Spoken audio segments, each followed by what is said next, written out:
नमस्कार. मी पुष्पलता जगताप आणि तुमचं माझ्या यूट्यूब चॅनलमध्ये खूप खूप स्वागत आहे. आजच्या व्हिडिओचं प्रयोजन असं आहे की मी मागे एक व्हिडिओ टाकला होता त्या विषयावर की वय झाल्यानंतर वयाच्या साठीनंतर मुलासोबत, सुनेसोबत किंवा मुलीसोबत एकत्र राहावं की स्वतंत्र राहावं. तर हा म्हणजे प्रत्येकाचा वैयक्तिक प्रश्न आहे. पण मला एक विषय सुचवायचा होता आणि म्हणून आपण त्यासाठी एक व्हिडिओ तयार केला होता की वय झाल्यानंतर बऱ्याच जणांच्या डोक्यात असतं की आता पुढे काय, आपण काय करायचं, आपलं स्वातंत्र्य आपण अबाधित ठेवायचं, आपले छंद आपण जोपासायचे, की ज्यामुळे काय होतं की एकत्र कुटुंब पद्धतीत जर राहिलं तर काय होतं, मुलासोबत, सुनेसोबत किंवा मुलीसोबत एकत्र राहिलं तर काही बंधनं येतात. बंधनं म्हटल्यापेक्षा काही गोष्टी तुमच्या त्यांना खटकू शकतात, त्यामुळे तणाव होऊ शकते, तणावाचं वातावरण निर्माण होऊ शकते आणि मग थोडंफार वाद वगैरे होऊ शकते. जर समजा सगळ्या गोष्टी व्यवस्थित असेल, तुमचं सगळ्या गोष्टी तिथे छान मान-पान, तुमचं विचार केल्या जात असेल, तुमच्या गोष्टी म्हणजे तुम्हाला महत्त्व दिल्या जात असेल आणि तुम्हाला कुठल्याच मानसिक त्रास होत नसेल, तर मात्र तुम्ही एकत्र कुटुंबात राहणं फार चांगलं आहे. पण होतं काय की बऱ्याच ठिकाणी आता जसं ऑब्झर्व केलेलं आहे की त्यांचंच घर असते, त्यांनीच मेहनतीने ते उभं केलेलं असतं आणि मग अशा वेळेला काय होतं की जेव्हा मुलाचं लग्न होतं, सून घरात येते, मुलीचं लग्न होतं आणि ती सासरी जाते, तेव्हा मग जेव्हा एकत्र राहतो तेव्हा थोडंफार मतभेद व्हायला लागतात, एकमेकांविषयी मतभेद व्हायला लागतात. काही आपलं त्यांना पटत नाही, काही आपल्याला त्यांचं पटत नाही आणि मग वाद निर्माण होतात. मग अशा वेळी काय करायचं, सारखं जर आपण तणावात राहिलं, सारखं जर आपण मानसिकता खराब करत राहिलं तर काय होते की आपल्या आरोग्यावर त्याचा परिणाम होतो. आणि मग अशा वेळेला एक उपाय आपल्याकडे की मग आपण आत्तापर्यंत तर आपण आपलंच केलं ना, आपण व्यवस्थित केलं आणि आपण आपल्या जे काही करायचं होतं, आपलं घर आहे, मुलांचं शिक्षण आहे, सगळ्या जबाबदाऱ्या आपण पार पाडल्या आणि मग आता स्वतःची जबाबदारी घ्यायला आपण तयार नाही आहोत का? बरं, स्वतःची जबाबदारी घेत असताना आपण कुठेही त्यांना दुखवायचं नाही किंवा त्यांना वेगळं करून त्यांना बाजूला काढून आपण आपलं स्वतःचं वेगळं विश्व तयार करायचं नाही, तर फक्त राहणं वेगळं. ज्यामुळे फक्त क्रॅशेस होणार नाही, तणाव वाढणार नाही, बस एवढंच आपल्याला त्या ठिकाणी करायचं आहे, नाही का? तर बऱ्याच जणांनी कमेंट्स टाकली होती की काही जणांना पटलं, पण काही जणांना असं वाटलं की आता शारीरिक स्थिती तशी नसल्यामुळे, वयोमानाने शरीर साथ देत नसल्यामुळे आम्हाला एकत्र राहण्याशिवाय पर्याय नाही, आम्हाला एकत्र राहावं लागतं. तर हो, कदाचित तुमचं बरोबर आहे की जेव्हा होत नाही अशा वेळेला काय करायला पाहिजे, एकत्र राहणं हाच तर पर्याय राहील, नाही का? तर मग तुमचं बरोबर आहे, तुम्ही एकत्र राहणं. पण मला इथे एक सांगायचं आहे की पैसाही भरपूर आहे. मागे एक मी तुमच्याशी शेअर केला असेल, कदाचित शेअर केला असं मला वाटते की दोघंही शिक्षक होते, पती पत्नी, रिटायर्ड शिक्षक होते, निवृत्त शिक्षक होते. त्यांना 2 मुलं होती आणि ते दुसरीकडे राहायचे आणि ते साताऱ्याला राहायचे, पती पत्नी. आणि काही कारणामुळे पत्नीला आजारपण झाला, तिला पॅरालिसिस मारला आणि पॅरालिसिसमध्ये तिचं पूर्ण त्या खाटेवरच त्यांना करायचं काम पडलं आणि त्यांनी सुद्धा स्वाभिमानाने तिचं सगळं दुखणं केलं. मुलं येत जात राहायची, परंतु माहीत नाही काय झालं, तर त्यांनी दोघांनी पहिल्यांदा तिला दोघांनी आत्महत्या केली. आत्महत्या केली म्हणण्यापेक्षा प्रथम त्यांच्या पत्नीला मारलं आणि नंतर त्या शिक्षकांनी स्वतःला गळफास घेऊन त्यांनी स्वतः आत्महत्या केली आणि जाताना एक चिठ्ठी लिहून ठेवली होती की माझ्या मरणाला कोणीही जबाबदार नाही आम्ही दोघंही आमच्या काही कारणामुळे आम्ही हा निर्णय घेतला आहे. आणि आमचं जे आहे आता उत्तरविधी जे करायचे आहे, जे आमचं काही करायचं आहे, त्यासाठी मी पैसे टेबलवर काढून ठेवले आणि त्याच खर्चात कोणत्याही नातेवाईकांनी आमच्यासाठी खर्च करू नये किंवा आम्हाला कुणीही खर्च लावू नये, अशा प्रकारे त्यांनी एक चिठ्ठी लिहून ठेवली होती. आणि मग अशा वेळेला वाटतं की एकत्र राहणंच चांगलं आहे. तिथे कदाचित मानसिकता त्यांची जपल्या जाईल, परंतु अलग राहण्याचा निर्णयसुद्धा तेव्हाच होतो ना, की जेव्हा एकमेकांमध्ये क्रॅशेस निर्माण होतात आणि ते पराकोटीला जातात. एकमेकांचं बिलकुलच म्हणजे पटत नाही आणि अशा वेळेलाच निर्णय घेतला जातो की वेगळं राहायचं, नाही का? बघा, अशा प्रकारचे निर्णय न घेता काही त्याच्यातून मार्ग काढणे आणि काही आपल्याला माहीत असलेल्या गोष्टी शेअर करणे, त्याच्यातून काही गोष्टी काही घटना टळूसुद्धा शकतात. आता अनेक पर्याय आहेत, जसं की आता वृद्धाश्रम आहे. वृद्धाश्रमात जाऊ शकता, वृद्धाश्रमात राहू शकता. वृद्धाश्रम अतिशय चांगला त्याच्यावर पर्याय आहे. जेव्हा तुम्हाला तुमचं कोणी करायला नाही आहे, मुलं असूनसुद्धा तुमचं कोणी करत नाही, त्यांच्याशी तुमचं पटत नाही आणि तुमच्या ज्याने काही होत नाही, अशा वेळेला मात्र मग वृद्धाश्रम हा पर्याय नाही आहे का? तुमच्याकडे पैसाही आहे, तुम्हाला मुलंही आहे, पण तुमचं करायला कोणी नाही, मग अशा वेळेला वृद्धाश्रमाचा पर्यायसुद्धा योग्य आहे. हे झालं. पण मला मात्र तुमच्याशी एक वेगळीच गोष्ट शेअर करायची आहे. तर बघा, मी मध्यंतरी पुण्याला गेले होते. त्यानंतर माझ्याकडे जी कामवाली मुलगी आहे, ती कामवाली मुलगी येत नव्हती. तसं तिच्यासोबत माझं फोनवर बोलणं झालं होतं की ह्या कारणाने मी येत नाही. परंतु मी तिकडनं आल्यानंतर, जेव्हा पुण्यावरून आल्यानंतर जेव्हा समजलं की ती का येत नव्हती, मी विचारलं तिला का येत नव्हती, तर तिने सांगितलं की माझी सासू वारल्यामुळे मी येत नव्हती. मग आपण स्त्रियाच आहोत आणि बोलणं काय त्याच्यातलं काय सगळं आपल्याला माहीत पडोपर्यंत आपल्याला चैन पडत नाही. आणि मी त्याचप्रमाणे तिला विचारलं काय झालं, कसं झालं. तर तिने सांगितलं की माझी सासू वेगळी राहत होती आणि ती आजारी पडली आणि ती गेली आजारी. बघा, तिने सांगितलेलं खरंच माझ्या मनाला अतिशय लागलेली आहे ती गोष्ट आणि म्हणूनच मी तुम्हाला इथे शेअर करत आहे. तिने सांगितलं की आम्ही म्हणजे 4 भाऊ, त्या बाईला जी वारली तिच्या सासूला 4 मुलं आणि एक ती बाजूला राहायची, हिची माझ्याकडे काम करते, ती बाजूला बऱ्याच अंतर थोडं ती वेगळी राहायची. पण दुसरे बाकीचे जे 3 मुलं होते ती पर ठिकाणी राहायची, दुसऱ्या गावात राहायची, खेड्यावर राहायची. आणि तिची जी मुलगी होती ती एक इथेच राहायची, पण तीही बाजूला म्हणजे रूम करून दुसरीकडे राहत होती, इथेच ह्याच गावात. तर ती आजारी पडली, जोपर्यंत तिच्याच्याने होत होतं तोपर्यंत तिनं तिचं केलं स्वतःचं. तिने कोणालाही मुलांना त्रास दिला नाही, कोणत्या सुनेला त्रास दिला नाही किंवा मुलीलासुद्धा त्रास दिला नाही. पण जेव्हा तिच्याच्याने होतच नव्हतं, तशा वेळेला मात्र तिने तिच्या मुलीला बोलवून घेतलं आणि तिची मुलगीसुद्धा आहे. परंतु अट हे होती की मी तुझ्याकडे येऊन राहतो, पण माझ्या जे रूम केलेली आहे त्या रूमचं भाडं तुला द्यावं लागेल. आणि मग तिने तिच्या रूमचं भाडं तिला दिलं आणि ती रूम तिने सोडली आणि ती तिच्या आईकडे येऊन राहिली आणि आईचं तिने केलं. जेव्हा तिच्या आईला तिच्या म्हणजे आईला उठणंही त्रास होत होता, उठण्या बसण्याचा सुद्धा त्रास होत होता, तिला उठता येत नव्हतं, तिचं सगळं खाटेवरच करत होती, तिने केलं. पण मुलं जे होते, सुना होत्या, येत जात होत्या, म्हणजे यायचं, पाहून जायचं. ही पण जायची, ही कामं करायची, पाहून जायची. पण तिच्याकडे थांबून म्हणजे मुलं सुना कोणी, ती एवढी आजारी होती तरी कोणीही थांबलं नाही. आणि काही दिवसानंतर म्हणजेच पोळ्याच्या दिवशी ती मरण पावली. पोळ्याच्या दिवशी ती गेल्यानंतर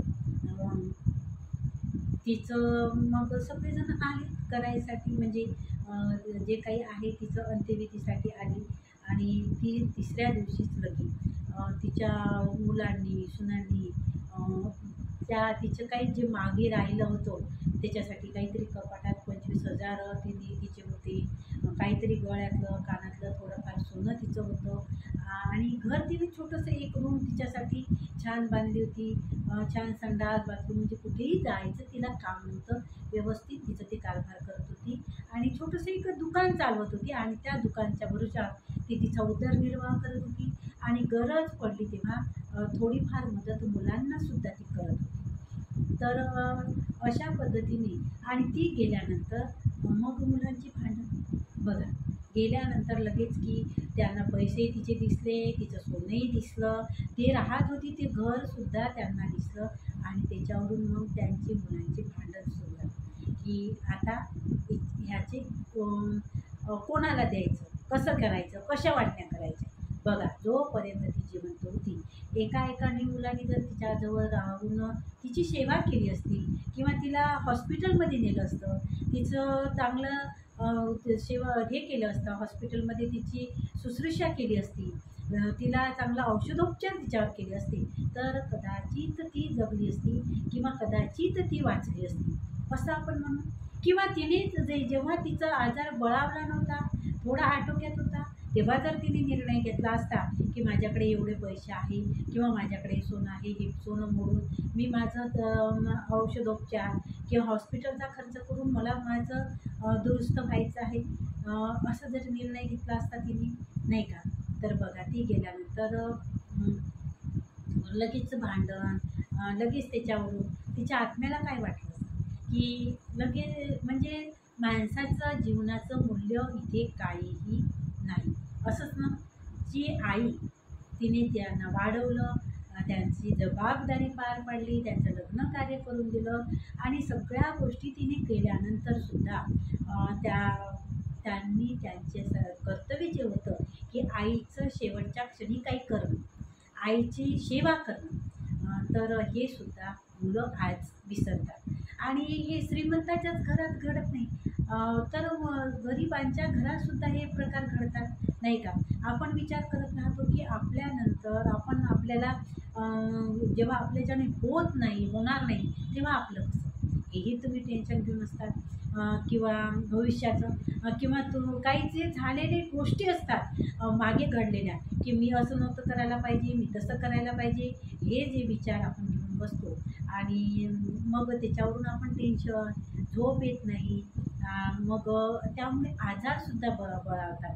जे आजार असतात त्या आजाराला आपण टेन्शन घेऊन, चिंता घेऊन खतपाणीच देतो की नाही आणि मग काय होतं की आजार बळावतो आणि आजार बळावल्यामुळे आपली शारीरिक स्थिती तशी राहत नाही जसं आपण स्वतंत्र राहिलो पाहिजे ना, जेणेकरून आपण स्वतंत्र आपल्या याने आपण करू शकलो पाहिजे.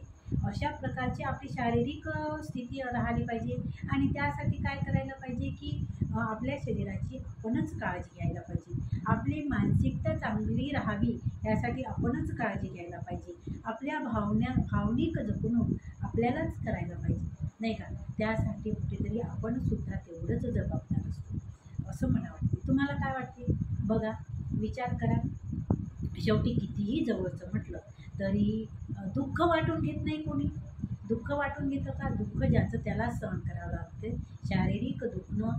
आणि म्हणून मग शारीरिक जे त्रास आहे, ज्या काही तुम्हाला त्रास होत असत ते त्रास तुम्ही अंगावर न काढता लवकर डॉक्टरकडे जा, लवकर तुम्ही त्याची योग्य उपचार घ्या जेणेकरून ते त्रास बळावणार नाही. आता वय कसं आहे की आपले लवकर झीज भरून निघत नाही. जे तरुणपणात होते, जे बालपणात होते ते मात्र म्हातारपणात होत नाही. आणि दुसरी महत्त्वाची गोष्ट काय आहे सांगू का, आपली मानसिकतेत खूप मोठा परिणाम आपल्या शरीरावर होतो. तुमची मानसिकता खराब जर असेल ना तर ते लगेच शरीरावर दिसतं. तुमची मानसिकता चांगली असेल ना, एक प्रकारचं बळ येते माणसाला की शारीरिक व्याधीसुद्धा मानसिक बळांवर आपण दुरुस्त होऊ शकतो. परंतु जेव्हा शारीरिक स्थिती चांगली नाही आणि अशा वेळेला जर मानसिक खच्चीकरण होत असेल, मानसिक स्थिती खराब असेल तर अशा वेळेला मात्र आपलं शारीरिक स्थिती अधिक खराब होते. आणि त्यामुळे विचार करा की आपल्याला जर शारीरिक आपलं आरोग्य जपायचं असेल तर योग्य उपचार करायला पाहिजे, योग्य वेळी आपण हॉस्पिटलला जायला पाहिजे आता तुमच्याकडे पैसा आहे, तुमच्याकडे वेळ आहे, सगळं काही आहे आणि अयोग्य उपचार घेणं सुद्धा तुमच्या हातात आहे. तुम्ही म्हणाल काही जणांची स्थिती अशी असते की मुलं सोबत राहत नाही, मुलं बाजूला राहतात, आम्हाला एकटं राहावं लागते. दुःख करत बसू नका. आहे ती परिस्थिती आनंदाने स्वीकारा. एकटंच राहतो, काय करावं मग, ते आम्हाला विचारतच नाही, असंच नाही तसंच नाही, हे करण्यापेक्षा जे आहे ते आनंदाने स्वीकारा. आता जर तुम्ही स्वीकारलं नाही तर त्याचा तुम्हाला त्रास होतो आणि त्रास झाल्यानंतर तुमची शारीरिक स्थिती अजून खराब होते. जे आहे ते स्वीकारा आणि स्वीकारणं वय झाल्यानंतर स्वीकारणं ही फार महत्त्वाची गरज आहे किंवा खूप महत्त्वाची गोष्ट आहे. स्वीकार करणे जे आहे ती परिस्थिती आणि ती स्वीकारून आपण पुढे जाणं हे सगळ्यात महत्त्वाचं आहे. म्हणून स्वीकार करा आणि तुम्हाला जे होते ते तुमच्याच्याने करा आणि ज्या गोष्टी तुम्हाला करायच्याच नाही तुम्हाला त्या दुर्लक्षित करा. काही गोष्टी असो, कोणी बोललं आहे, कोणी काही केलं आहे, कोणी काही म्हटलेलं आहे, तर बारीक गोष्टीकडे आता लक्ष देऊ नका. कारण काय आहे की तुम्ही जर छोट्या छोट्या गोष्टी लक्षात घेत राहाल तर माणसाचं आयुष्य आहे किती हो आता. आपण जर 60 असेल, 60 पार केली असेल, 75 असेल, तर मग अशा वेळेला छोट्या छोट्या गोष्टी घेऊन बसले तर काय फायदा आहे. काय करायचं आहे आपल्याला, आपलं जीवन आपल्याला आनंदाने जगायचं आहे नाही का. आपला स्वतःचा स्वार्थी म्हटलं कोणी म्हणू द्या, स्वार्थी तर स्वार्थी नाही का, आहे स्वार्थी. किंवा तुम्हाला कोणी म्हटलं की तुम्ही जर निर्णय घेतला की सोन्याचा तुमचं मोडलं आहे आणि तुम्ही त्याचा पैसा केला, कोणी जर म्हटलं की काय काहीच नाही गळ्यात काही नसू द्या, माहीत नाही काय करायचं आहे. आपला जीव हा लाख मोलाचा आहे आणि लाख मोल खर्च करून सुद्धा आपलं आयुष्य आपल्याला मिळत नाही, पुन्हा मिळत नाही. आणि म्हणून जे आहे ते जगून घ्या, भरभरून जगून घ्या, आनंदाने जगून घ्या नाही का. तर मला ही गोष्ट तुम्हाला सांगायची होती. तशीच एका सबस्क्रायबरनी मला कमेंटमध्ये असं म्हटलं होतं की एक अशी कमेंट होती की त्यांच्या ओळखीतली एक वृद्ध स्त्री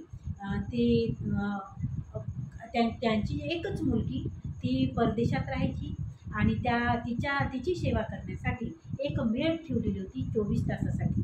आणि ती मेड आणि ती वृद्ध स्त्री दोघी राहायच्या आणि तिचं जे सोनं वगैरे होतं तर ते सोनं बँकेत लॉकरमध्ये ठेवलेलं होतं. आणि मग बघा परदेशात गेलेली मुलं काय आहे 2-2, 3-3 वर्ष येत नाही हो. आणि अशा वेळेला आपल्यालाच राहावं लागते. ज्यांची मुलं परदेशात आहेत त्यांना दुःख विचारा. तुमची मुलं बाजूला राहतात ह्याचं दुःख करत बसू नका. ज्यांची मुलं परदेशात आहे ना त्यांना ते विचारा त्यांचं दुःख काय आहे. कारण 2-2, 3-3 वर्ष ते येत नाही, भेटत नाही. कॉलवर भेटतात, मोबाईलवर भेटतात, व्हिडिओ कॉलवर भेटतात, पण येणं त्यांचं सहज नसतं, त्यांचंही शक्य नसतं. सुरुवातीला आपल्याला अभिमान वाटतो की माझा मुलगा अमेरिकेत आहे, माझा मुलगा या पदावर आहे, त्याला एवढा पगार भेटतो, त्याचं असं आहे, त्याचं तसं आहे. अरे आपण अभिमानाने गर्वाने ह्या गोष्टी सांगतो ना, सांगतो आपण, आपल्याला गर्व असतं, आपल्याला अभिमान असतो की माझ्या मुलाने एवढं आणि त्याचा आनंदही आपल्याला असतो. परंतु काय होतं की काही कारणाने तुम्हाला ते ठेवून जातात, कदाचित काही कारणं असतील आणि तुम्हाला इथे ठेवून जातात आणि मग अशा वेळेला आपल्याला एकटेपणाचं दुःख येतं की नाही. आणि मग या गोष्टीबद्दल दुःख करत दिवस घालत बसण्यापेक्षा आपण आनंदाने जे आहे ते स्वीकारून जगलं पाहिजे, आनंदाने जगलं पाहिजे. तुम्ही जे काही केलं ते तुमच्या मुलांसाठी केलं. आता ते तुमचे कॅपेबल झाले आहे, त्यांना तुमची गरज नाही आहे, हे गोष्ट तुम्ही माइंडमध्ये फिट करा. आता ती कॅपेबल झाले आहे. तुम्ही तुमच्या परदेशात गेलेले असो किंवा दुसऱ्या शहरात गेलेले असो किंवा त्याच शहरात असून बाजूला राहणारे असो, कोणीही असो किंवा एकत्र तुम्ही राहत असेल ते असो, ते आता त्यांचं घर संसार किंवा त्यांच्या जबाबदाऱ्या सांभाळण्यास आता ते तयार आहे. त्यामुळे त्यांचा विचार थोडा बाजूला करा, त्यांच्या आनंदात सहभागी व्हा, त्यांना विश्वासात जरूर घ्या. तुम्हाला कुठलाही मोठा निर्णय घेताना दुसऱ्या बाहेरच्या व्यक्तींना त्यांची मदत घेण्यापेक्षा तुम्ही आपल्या मुलांना विश्वासात घेऊन आपल्या मुलांच्या सहकार्याने तुम्ही करा. काय झालं त्या स्त्रीचं की ती एकटीच राहायची आणि बघा असं बोलता बोलता काय होते, विषय दुसरीकडे भटकत जातो. तर काय होतं झालं तिचं की 2-3 वर्षानंतर ती जेव्हा आली मुलगी तिची, ती बोलायची, ती मेड पण बोलायची कॉलवर आणि नंतर ती आल्यानंतर इकडे आल्यानंतर तिने बँकेत त्या सोन्याची चौकशी करायला गेली. तर बँकेत सांगितलं की तिने लॉकर बंद केलेलं आहे.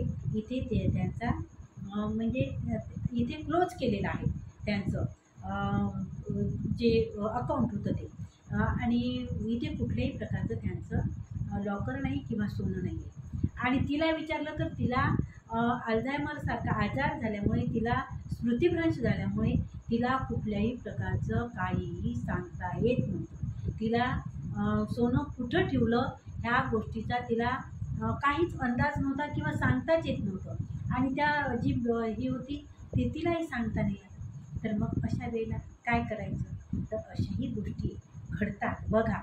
आणि अशा गोष्टी काही काही करू नये म्हणून आपला निर्णय आधीच सोयीस्कर करून आपल्यासाठी आणि दुसऱ्यांसाठी सुद्धा, समोरच्या म्हणजे आपल्या मुलींसाठी सोयीस्कर करून टाकणं खूप फायदेशीर आहे आपल्याही दृष्टीने त्यांच्याही दृष्टीने, नाही का? असं मला वाटतं. अशी सुद्धा एक कमेंट होती. बऱ्याच जणांचा कमेंट होता की आम्हाला शारीरिक दुर्बलतेमुळे आम्हाला एकत्र राहावं लागतं. त्यामुळे आम्ही एकत्र राहतो, अलग आम्ही राहू शकत नाही. तर ठीक आहे, एकत्र जर चांगल्या याने राहत असाल, चांगल्या याने तुमचं तिथे तुमची व्यवस्था चांगल्या याने होत असेल तर काहीही हरकत नाही. परंतु जर तिथे तुमची मानसिकता खराब होत असेल, तुमच्यावर दबाव टाकला जात. बघा काही जणांचं असं आहे परिस्थिती की जॉब करत होते, रिटायर झाले आणि कुठलाही मेल आला का, कुठल्याही प्रकारचं काही त्यांच्यासाठी कागद आला का, कुठल्या बँकेकडून कोणतं पत्र आलं का, मुलं त्यांना दाखवत नाही, त्यांना पाहू देत नाही, बँकेचे व्यवहार त्यांच्या हातात नाही किंवा त्यांच्या मनाने ते मुलं खर्च करू देत नाही. अशीही परिस्थिती बऱ्याच वृद्ध लोकांची आहे बघा. बऱ्याच वृद्ध लोकांची आहे की तुम्ही एवढंही करू तुम्हाला चांगलं पेन्शन चांगली आहे. काही जणांना पेन्शन चांगली आहे बरं, परंतु निर्णय मात्र त्यांना त्यांचे घेता येत नाही. त्यासाठी त्यांना मुलांच्या भरोशावर राहावं लागतं आणि कुठे थोडा खर्चही केला तरी त्याचा हिशोब मात्र आपल्या मुलांना द्यावं लागतं. तर कृपा करून माझी मुलांनासुद्धा विनंती करते मी की आपल्या आईवडिलांना अशा प्रकारची वागणूक देऊ नका. त्यांनी तुमच्यासाठी भरपूर केलं, त्यांनी तुमच्यासाठी खूप काही सहनही केलं आणि आता त्यांचा उत्तरार्ध जो आहे तो त्यांचा स्वाभिमानाने त्यांना जगू द्या, त्यांना राहू द्या स्वाभिमानाने. ते काय करणार आहे, ते कुठे घेऊन जाणार आहे? जोपर्यंत आहे तोपर्यंत त्यांच्या ह्याच्यावर त्यांचा अधिकार असू द्या. बऱ्याच ठिकाणचे उदाहरणं असे सुद्धा पाहण्यात आले आहे की त्यांच्या पैशावर त्यांचा अधिकार नाही वय झाल्यानंतर. तर काय करा, जर तुमच्याच्याने होत असेल ना तर तुम्ही बाजूला राहा. तुमचं जे घर आहे त्याच घरात राहा, तुम्ही घर सोडू नका. एखादी मेड 24 तासासाठी ठेवा आणि मुलांना सांगा की तुम्ही येत जा बाबा माझ्या भेटीला. ते जर गावातच राहत असेल दिवसातून एक चक्कर मारत जा, जाता येता येत जा, एखादी चक्कर मारत जा. पण मला एकट्याला राहू द्या, दोघाला राहू द्या, दोघं असाल तर दोघाला राहू द्या, आम्हाला राहू द्या. आमची आता मानसिकता खराब करण्याची आमची इच्छा नाही. आम्हाला आमचं स्वतंत्र जगू द्या, तुम्ही लक्ष ठेवा आणि आमची गेल्यानंतर हे सगळं काही तुम्हीच घ्या, तुमचंच आहे. परंतु आता जोपर्यंत आहोत तोपर्यंत आम्हाला आनंदाने जगू द्या. हे कधी म्हणायचं? तर जेव्हा तुम्हाला त्रास होतो. परंतु त्रास होत नसेल, चांगलं सुरळीत असेल तर मात्र तुम्ही एकत्र राहा. हे खूप चांगलं आहे. चांगली मुलं मिळणं हे खूप नशिबाचा भाग आहे बरं. कारण चांगली मुलं मिळणं, चांगलं कुटुंब मिळणं, चांगली सून मिळणं, चांगल्या पद्धतीने त्या घरात गुण्यागोविंदाने कुटुंब नांदणं हे खूप महत्त्वाचं आहे. आणि खूप भाग्यवान आहात जे कोणी तुम्ही असाल तर तुम्ही खूप भाग्यवान आहात. तर त्या ठिकाणी थोडंफार गोष्टी तुम्हीसुद्धा दुर्लक्षित करा. जिथे सगळ्या गोष्टी व्यवस्थित आहे ना, तर थोडंफार दुर्लक्षित करा. कारण चांगले मुलं मिळणं, चांगल्या सुना मिळणं ही खूप नशिबाची गोष्ट आहे. आणि मग अशा वेळेला आपण दुर्लक्ष केलं पाहिजे थोड्या थोड्या गोष्टींसाठी. एकत्र राहून आपण आपलं चांगलं जीवन जगू शकतो. जर तुम्ही अलग राहिला तर ते सुख जे गोकुळात नांदतं ते सुख तुमच्या नशिबात येणार नाही. आपले नातवंड आहे, 24 तास मुलगा दिसतो आहे, येता जाता दिसतो आहे, विचारतो आहे, आई तू जेवली का, आई तुला बरं आहे ना, बाबा तुम्ही कसे आहात, आज फिरायला गेले नाही का, काही दुखत तर नाही ना, किंवा सुनबाई आई तुम्ही चहा घेतला का, तुम्ही जेवण करणार नाही का. ह्या गोष्टी ज्या आहेत ना त्या खूप चांगल्या आहेत, खूप महत्त्वाचं आहे. त्याचा तुम्ही हे घ्या, त्याचं सुख भोगा तुम्ही. नातवंड येते, खेळतात, आजी आजोबा म्हणून तुमच्याजवळ येतात, तर खूप महत्त्वाचं आहे. आणि अशा वेळेला मात्र थोडंफार दुर्लक्ष करा. पण कुठे खूप टोकाचं आहे बरं, काही काही ठिकाणी ते वृद्ध लोक अगदीच म्हणजे त्यांना याच्यात धरल्याच जात नाही की ते आहे की नाही, ते घरात राहतात की नाही, अशा प्रकारची त्यांना वागणूक देतात. तर असं कृपया करू नका. आज त्यांच्यावर वेळ आहे, उद्या तुम्हीसुद्धा वृद्ध होणार आहात, तुम्हीसुद्धा म्हातारी होणार आहात. आणि जे काही प्रकार तुम्ही तुमच्या आईवडिलांसोबत करत आहात ना, ते प्रकार तुमची मुलं बघत आहेत. आणि तेच संस्कार तुम्ही तुमच्या मुलांना देत आहात. आणि तशाच प्रकारची वागणूक उद्या तुम्हाला ते मिळणार आहे. आणि म्हणून कृपया आपल्या आईवडिलांशी, आपल्या मुलांशी तुम्हीसुद्धा तुम्ही वडील असाल, वृद्ध असाल, तर थोड्याफार गोष्टी दुर्लक्षित करा. कारण जे गोकुळ नांदतं ते कुठंही दिसत नाही. तुम्ही एकटे राहिले तर नाही, तुम्ही कितीही मी मेड ठेवू शकतो, मी माझ्या घरकामासाठी बाया ठेवू शकतो, किंवा माझं कुठल्याच गोष्टीने अडणार नाही असं कितीही म्हणा तुम्ही. आणि ते तेवढ्याच पुरतं काम करतात बरं. स्वयंपाक करणारी जर ठेवली ती स्वयंपाक करून जाणार, भांडेवाली ठेवली भांडी काही आणण्या देण्यासाठी ठेवले तर ते तेवढंच काम करणार. बघा, लक्षात ठेवा माझी गोष्ट. पण जे तुमचं मुलगा, तुमची सून, तुमची मुलगी जे करत ते बाहेरचे व्यक्ती करत नाही. आणि म्हणून थोडंफार काही गोष्टी आपण सहन करणे किंवा दुर्लक्षित करणे हे खूप महत्त्वाचं आहे. बघा, माझं पटते का बघा. आणि जर पटत असेल तर तुम्ही नक्कीच कमेंटमध्ये मला तशी कमेंट करून सांगा. पटत नसेल किंवा माझं तुम्हाला पटत नसेल ते सुद्धा तुम्ही कमेंटमध्ये मला जरूर कळवा. तर अशा प्रकारच्या घटना, अशा प्रकारच्या गोष्टी घडत असतात. तर अशा प्रकारच्या घटना किंवा गोष्टी घडू नये त्यासाठी आपल्याला काहीतरी सावधगिरी घ्यावी लागते, सावधगिरी बाळगावी लागते. एकटंही राहणं खूप काही चांगलं आहे असं नाही, कारण सतत एकटं राहणं ही मानसिकता खराब करणारं आहे. आणि त्यामुळे आपली मानसिकता बिघडते, मानसिकता खराब होते.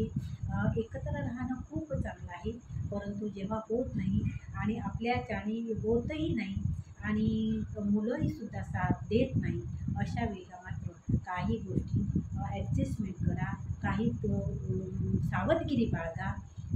परदेशात जर असेल तर त्यांच्या सहमतीने काही गोष्टी करा.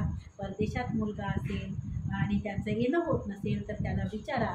कुठल्या गोष्टीसाठी जर काही करायचं असेल, निर्णय घ्यायचे असेल तर त्यांना सांगून करा, त्यांना बोला त्यांच्याशी. किंवा आणखी कोणी विश्वासातलं असेल तर त्यांच्याशी विश्वासात घेऊन, त्यांना विश्वासात घेऊन कुठल्या गोष्टी, आर्थिक व्यवहार असेल, कुठल्याही गोष्टी असेल तर त्यानंतर करा. तुम्ही एकट्याने करू नका. बघा, मागे एक अशीच घटना घडली होती. ती घटना खूप गाजली.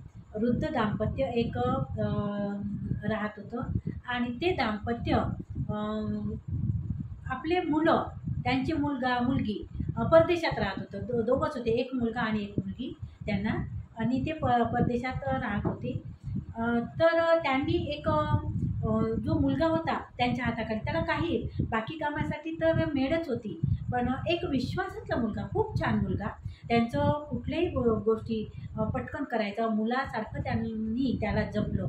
आणि तोही आपल्या आईवडिलासारखं त्यांचं करत होता. त्यांची सेवा करायचा तो मुलगा. कुठे जायचं आहे का सोबत जाणं, गाडीत बसून दवाखान्यात नेणे, किंवा काही घ्यायचं आहे, त्यांना लागणाऱ्या काही गोष्टी आहे.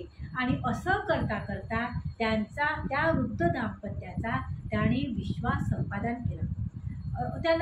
त्यांना वाटतच नव्हतं, की त्यांना वाटत होतं की माझाच मुलगा आहे. अशा पद्धतीने ती त्या मुलाशी व्यवहार करत होती. आणि मग असं काही दिवस झाल्यानंतर बघा, परदेशात गेलेले लोक 2-3 वर्ष येत नाही, हे तुम्हाला माहिती आहे. तर काय झालं की त्याने सांगितलं, चांगला तरुण मुलगा, आणि त्याने सांगितलं की आईबाबाच म्हणायचा तो, जणू काही त्याचे आईबाबाच ते, की बाबा मला नोकरीचा चान्स आहे आणि मला एवढे एवढे पैसे भरायचे आहे, आणि मी काही दिवसानंतर तुम्हाला ते पैसे वापस दे. तर मग त्यांनी विचार केला की आपल्याच मुलासारखा आहे, आणि जॉब जर लागला बिचाऱ्याला तर तो काही वापस देऊन दे आपल्याला पैसे. आणि मग त्यांनी त्यांच्याकडे जे काही सोनं नाणं होतं ते मोडून त्यांनी त्याला पैसे दिले पैसे भरण्यासाठी. आणि बघा काय झालं, तर तो काही दिवसांनी नाही का पैसे दिले.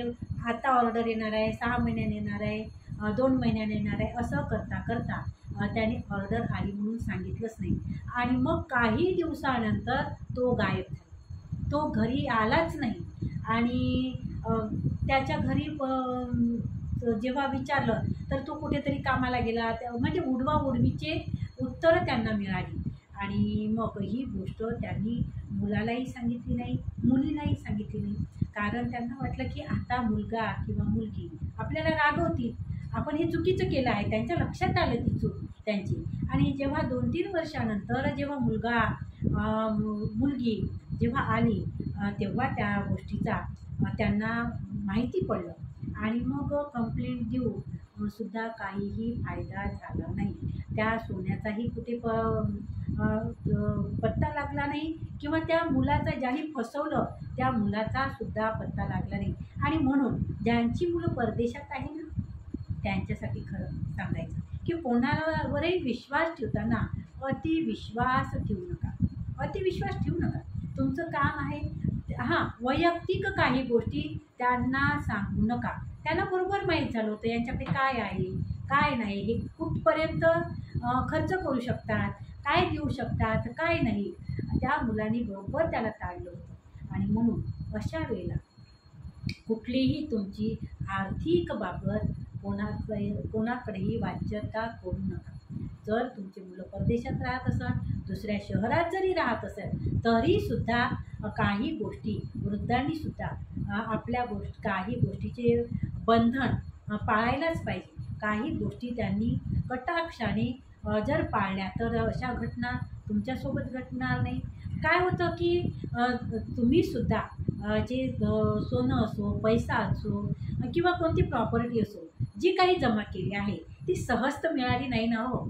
त्यासाठी तुम्हाला खस्ता घ्यावा लागल्या, तुम्हाला पोटाला चिमटा द्यावा लागला, मुलांना शिकवावं लागलं, आणि त्याच्यातून पै करून तुम्ही काहीतरी तुमचं सोनं असो, प्रॉपर्टी असो, जे काही असो ते तुम्ही घेतलं असेल नाही का. आणि अशा वेळेला किती दुःख होतं नाही का. तर बघा काही गोष्टी, आणि ह्याच गोष्टी मला तुमच्याशी शेअर करायच्या होत्या. बघा, तुम्हाला व्हिडिओ जर आवडला असेल तर व्हिडिओला लाईक करा, व्हिडिओ शेअर करा. कारण काही घटना अशा आहे की त्या घटना आपण असं म्हणतो की सगळ्यांना कळतं. आपण वृद्ध झाल्यानंतर, आपण वय वाढल्यानंतर आपल्याला कसं असतं, ऐकण्याची सवय कमी होते, आपल्याला सांगण्याची सवय लागते. की असं आपण म्हणतो की कोणीही असो ते, की आपल्याला असं वाटायला लागतं की मला सगळ्यातलं सगळं येतं, मला सगळं माहीत आहे, असं जे आपण म्हणतो तर ते चुकीचं आहे. काही तरुण मुलांचं सुद्धा काही मत घेत जा, त्यांनासुद्धा कळतं. कारण आज ज्या गोष्टी घडत आहे त्या गोष्टी तुम्हाला फारशा माहीत नाही. आजच्या जगात काय आहे ते तुम्हाला फारसं माहीत नाही. आणि म्हणून त्यांचंही तुम्ही ऐका. जरूर तुमच्याकडे अनुभवाचा खजिना खूप आहे, आणि नक्कीच तुम्ही त्या अनुभवाचा खजिना तुमच्याकडे मोठा असल्यामुळे तुम्ही ज्ञान देण्यास पात्र आहात, तुम्ही ज्ञान देऊ शकता. हे नक्कीच आहे. हे मी अमान्य करत नाही, हे मी मान्यच करते. कारण तुमच्या ज्ञानाचा उपयोग, तुमच्या अनुभवाचा उपयोग समोरच्या पिढीला होणारच आहे. परंतु काही गोष्टी मात्र तुम्ही ऐकल्या तर मात्र तुमचा फायदा होऊ शकतो. तर बघा, जर व्हिडिओ आवडला असेल तर व्हिडिओला लाईक करा, व्हिडिओ शेअर करा, कमेंट मात्र जरूर करा आणि त्याचबरोबर चॅनलवर जर तुम्ही नवीन असाल ना तर चॅनलला सबस्क्राईब जरूर करा. धन्यवाद, खूप खूप धन्यवाद. काळजी घ्या तुमच्या आणि तुमचा आनंद जपा. शारीरिकदृष्ट्या तुम्ही सक्षम राहा आणि आनंदी राहा. धन्यवाद, खूप खूप धन्यवाद.